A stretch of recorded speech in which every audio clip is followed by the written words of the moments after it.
অনেক মানুষ দেখবেন প্রশ্ন করে মালাকুল মউত একসাথে এতগুলা মানুষের জান কিভাবে কবজ করে, প্রশ্ন করে না? এখানে 10 জন, ওইখানে 10 জন, আমেরিকা 50 জন, বাংলাদেশে 100 জন, এট এ টাইম মানুষ মারা যায়। এতগুলো মানুষ কিভাবে মালাকুল মউত একা মানুষের জান কবজ করে? মালাকুল মউত আল্লাহর নবীকে বলতেছেন, ওগো নবীজি, একটা মানুষের হায়াতের জিন্দেগি যখন শেষ হয়ে যায়, আল্লাহ তাআলার আরশে আজিমে একটা গাছ আছে, ওই গাছের সাথে এক পাতা আছে, প্রত্যেকটা পাতায় পাতায় এক একটা মানুষের হায়াতের জিন্দেগি লেখা থাকে।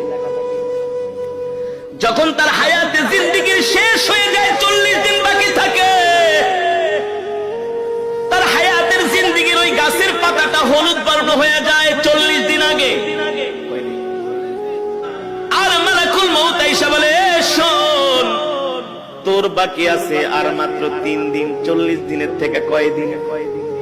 দেখবেন একটা মানুষ মৃত্যুর 3 দিন আগে তার কথাবার্তা আরো চেঞ্জ হয়ে যায়।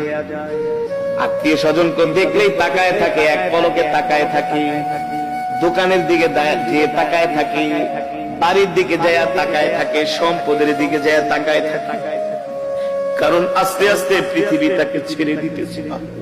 আল্লাহ আল্লাহ,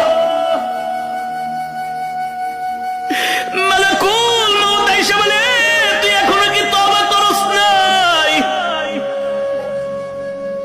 তোর মাত্র আর 3 দিন বাকি আছে। এই 3 দিনের বেশি আর দুনিয়াতে থাকতে পারবি না। তুই তোর গুনার জন্য আল্লাহর কাছে ক্ষমা চা। তখনই দেখবেন ওই মৃত ব্যক্তি যে ইন্তেকাল করবে, 3 দিন আগে তার সন্তানদেরকে ডাকে,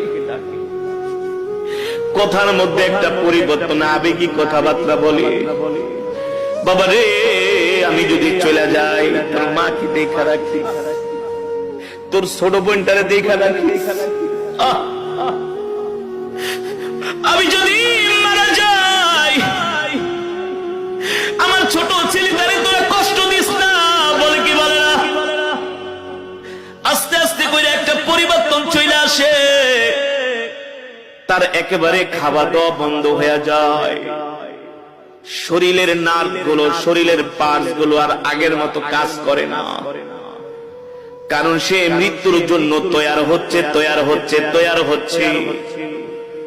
যখন তার হায়াতের জিন্দেগির পাতাটা একেবারে হলুদ বর্ণ হয়ে যায়, আর মালাকুল মউত আইসা তার সামনে হাজির হয়ে যায়।